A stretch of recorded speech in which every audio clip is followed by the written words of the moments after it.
This is DJI Mic 2, and we finally got 32-bit float. Let's compare it to Mic 1 and see how it stacks up.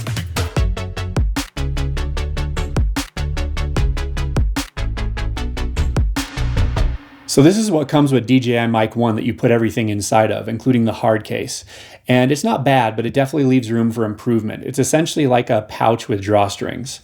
This is what comes with DJI Mic 2, and it feels like a major step up. It's basically padded in every direction, it's fully enclosed, it's got a zipper, and it feels like a major improvement. Okay, so let's take a look inside this case here. Inside, we've got three main sections. We've got the spot in the back where you keep your audio cables, then this spot in the middle where there's two dead cats right here, and there's even a spot in the middle that's empty. You can put something else. And then in the front half, we've got the hard case. So here's the case for Mic 1, and here's the case for Mic 2.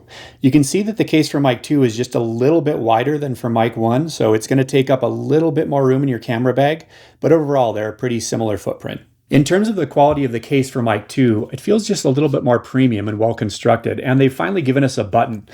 You can see on Mic 1, there is no button, so this box could just easily come open at any point in your bag. With Mic 2, in order to open it, you have to actually push this button first, which is going to prevent your case from accidentally opening and your mics popping out. Okay, so let's move on to the transmitter. As you can see, it's made out of this sort of semi-transparent, shiny plastic, which does allow you to see through to the electronics, which is kind of cool, but it's also very reflective. I personally would rather have this be a matte black. Say, for example, you're wanting to hide it underneath a sweater. Well, because it's shiny, you're going to be more likely to actually catch the light going through the shirt and reveal that you have something under your shirt, which you don't really want. Interestingly, you can also get this in white. Size-wise, you can see side by side, they're pretty much the same size. The new one is slightly shorter, but it's also slightly wider. So overall, they're pretty much going to take up the same amount of space. And another nice little design feature of the transmitter is that you can see the magnet on the back of Mic 2 is a lot thicker and more robust and heavy duty than on Mic 1. That's basically just going to give you a little more confidence that if you use the magnet to attach to your shirt, that it's going to hold on and not pop off and hit the ground. On Mic 1, you can actually see the tally lights are front-facing enough that you can see the lights lighting up when this thing is recording. They've actually moved the tally lights to the side on the new mic. There's one on the left and one on the right side. And this just makes it more likely that if you have this under your shirt, you're not going to see some light blinking below the shirt distracting you and indicating to the audience that you actually have a mic on. Another nice feature that they've added to Mic 2 has to do with the dead cat.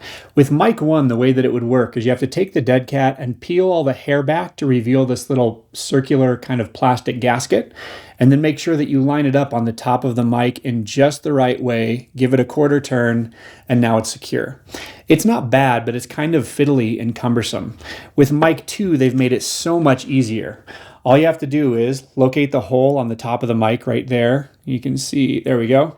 And then the dead cat comes with this little black peg. All you do is stick the black peg into the round hole and snap it on.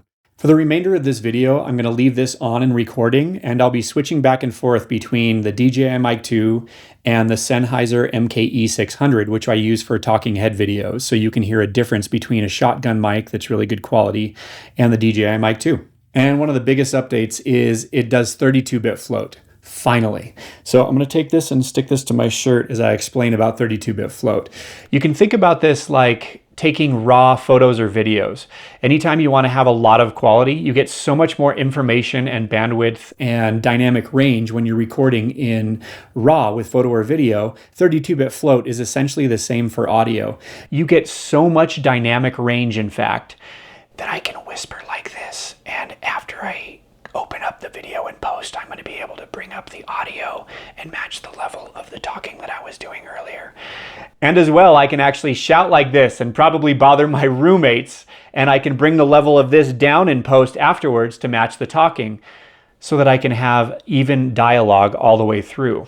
An interesting feature about 32-bit float is because there is so much dynamic range, if you put a mic really close up to your mouth and you shout really loud, you might still hear distortion, but that's not actually because of the 32-bit float. It's actually because you're exceeding the hardware's capacity of the microphone to capture distortion free. But that's about the hardware, it's not about 32-bit float. And another really cool feature this mic has is built-in noise cancellation that happens in real time as it's recording.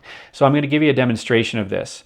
I've got my computer and speakers sitting right next to me, and I'm gonna enable the sound of a crowd playing. The speaker is just about 2.5 feet to my right here. All you have to do is press the power button right here, and this light will change from green to yellow. And now we should be hearing my voice without much or any of that. I haven't listened to it yet, so I don't know, but it's now doing noise cancellation in real time. It's possible it could make my voice a little more muted or muddy or maybe thin in order to achieve the noise cancellation. You can always do noise cancellation in post with software, but if you're running and gunning or just need to get something done on the spot, from what I can tell, this does a pretty good job.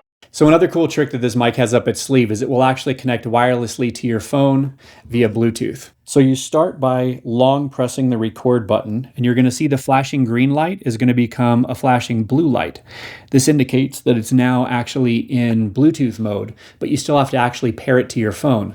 So now what you do is you open up your phone to the Bluetooth page, and then all I'm going to do is press the link button on the mic, and we should see it pop up on the bottom there. Yep, there we go. And now I just select that, and it's now paired and connected to my phone. The last step is to open up our software and select the mic as an audio input while we're recording video.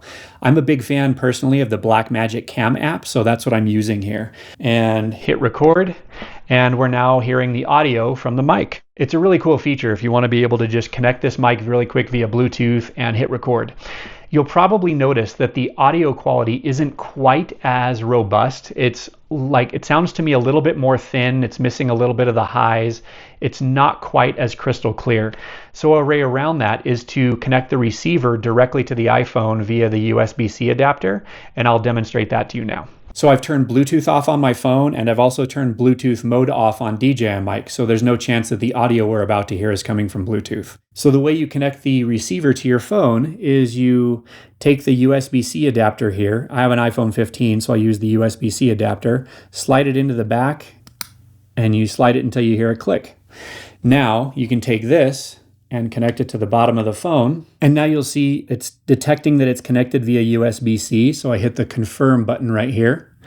And now when I go into the audio settings, it's now called Wireless Microphone RX, which means receiver. So I just select that and now hit record. And now what we're getting is audio quality from the DJI mic that's going into the transmitter, which means we should be getting the full audio quality, and we're getting video on the phone, obviously. So that's a workaround. It's a little bit extra work. It's not quite as convenient as just connecting via Bluetooth, and it's not that the Bluetooth audio is bad, it's just not quite as pristine. One of the nice features that they've added to the receiver for Mic 2 is this dial that's on the side, which is just nice a way to have a little bit of a different way to navigate and adjust your settings.